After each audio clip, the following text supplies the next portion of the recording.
Welcome into the Commanders Report. I am your host, Jack Sperry. On today's show, there is another linebacker free agency target that Washington could pursue here in the coming days and weeks. Going to be revealing who that is here in just a second. Then, according to reports here, there is a budding star in the linebacker room at Commanders OTAs. Going to be letting you know which linebacker that is here. And then also, there's a potential breakout star here with the Washington Commanders on offense. Going to be letting you guys know who that is in just a second. Make sure you stick around for that. But first, make sure you share this video on Facebook to help us grow our audience here at the Commanders Report. So the way you do that is you click the share button here right below this video on YouTube. You select the Facebook icon and you click post to Facebook. If you do that, shares that video with everybody that follows you on Facebook, and it really does help us grow here at the Commanders Report. So if you're a real one, you want to help us grow, go ahead and share this video on Facebook. All right, so now should the Commanders sign linebacker Dion Jones? Now, Dion Jones is somebody that has played a lot of football in the National Football League. Last year with the Cleveland Browns, he played a lot of seasons with the Atlanta Falcons back in the day. And SB Nation says that the Commanders should think about adding some linebacker depth here with Dion Jones. So you take a look at his profile here. He's 29 years old right now, and he's played in 7 seasons, most of that in Atlanta with the Falcons. He was traded to the Browns last year for a 7th rounder. And could he bolster this linebacker depth chart? Okay, because it's a little bit light right now, I guess, on starter capable talent, proven guys in that room.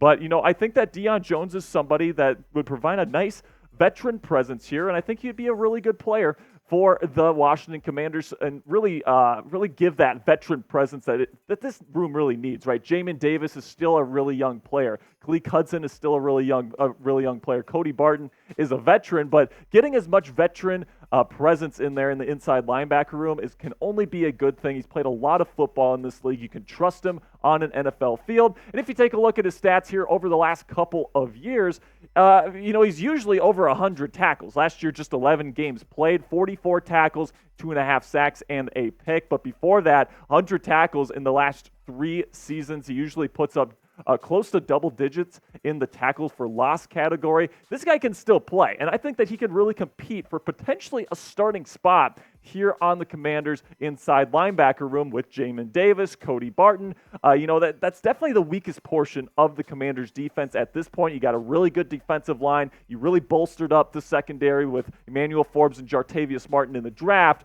And, adding somebody like Dion Jones, like I said, a veteran presence is really what this team needs, in my opinion. Bringing in a guy like Dion Jones could certainly be a fit here in the nation's capital. So let me know in the comments section, what is your confidence level in the Commanders linebacker room right now? Scale it on a scale of 1 to 10 for me. This is going to be the pinned comment on today's show. So whenever YouTube throws an ad break your way, take advantage of that time by going down to the comment section, finding that pinned comment. It'll be right there at the top, and rate your confidence level in the Commanders on a scale of 1 to 10. So for me, right now I'm at about a 6, okay? I like Jamin Davis. I love the physical upside and everything that he brings to the table. Cody Barton, I'm a little bit more shaky on, and then the depth I'm a bit shaky on right now as well. So I'm going to give it about a 6. If you add Dion Jones or another nice little veteran piece here to this room, it might move up to like a 7 or an 8. And anytime you can increase this number, I think that you should probably take that chance if you can afford it. So now let's stick with the inside linebacker room here, because apparently Khalek Hudson, linebacker here, is really starting to make a name for himself at Commanders OTAs. This is what Commanders.com had to say on Khalek. We haven't spent much time discussing the linebackers, so here's a positive from Khalek Hudson. The former Michigan Wolverine blew up a screen pass early in team drills, corralling Brian Robinson before he could gain any momentum. Continues to say here, Hudson had a solid ending to the 2022 season, recording 7 tackles in the season finale against the Cowboys. If Hudson is to take on a larger role this season, he will need to make more plays like that in training camp. So Khalek Hudson, somebody that played more as the season went on last year, finished with 11 tackles, 7 in that game against the Cowboys, and he's somebody that you're hoping can really take that next step and move into a nice little breakout season here, because the Commanders' inside linebacker room could certainly use it. I do like Jamin Davis a lot. Cody Barton, I have high hopes for, but having a breakout season from Khalek Hudson would definitely be a welcome sight because just getting as many good players on this defense as possible is what Ron Rivera needs in order to get this team into the playoffs in 2023. And speaking of breakout seasons, I'm going to tell you why Jahan Dotson is getting ready to have himself a breakout season and become a bona fide star wide receiver in this league come 2023. But first, make sure you subscribe to the channel here for extensive Commanders coverage all offseason long, all year round, 100% free. We're going to be doing some watch parties, some live watch parties for the Commanders this year during probably the primetime games for sure. So make sure you click the subscribe button, turn on your notifications as well so you always get notified when we put out our free videos. So let's talk a little bit about Jahan Dotson, somebody that I was extremely high on when he was coming out of Penn State, somebody that I think is going to be a really, really good wide receiver in this league. Showed some really great things last year, seven touchdown catches, and I think under his second year here with Eric Bieniemy in this offense, I think this is a perfect match. This is what Fan Nation had to say about Jahan Dotson. Consistency and health will play a key role in determining if Dotson can become a breakout star for Washington. If Howell and Dotson's chemistry from their lone game together against the Dallas Cowboys on January 8th translates to the 2023 season, it'll open up the Commanders' offense for wide receiver Terry McLaurin and running back Brian Robinson Jr. on the ground. If Washington has an improved offensive system and better quarterback play, Dotson has the potential to be the Commanders' breakout star and become one of the better number 2 wide receivers in the National Football League if he stays healthy. And I completely agree with Fan Nation here because you take a look at last season, Jahan Dotson made some incredible catches last year. The body control that this guy has is insane. And you got the 7 touchdown catches, which led the Commanders team last year.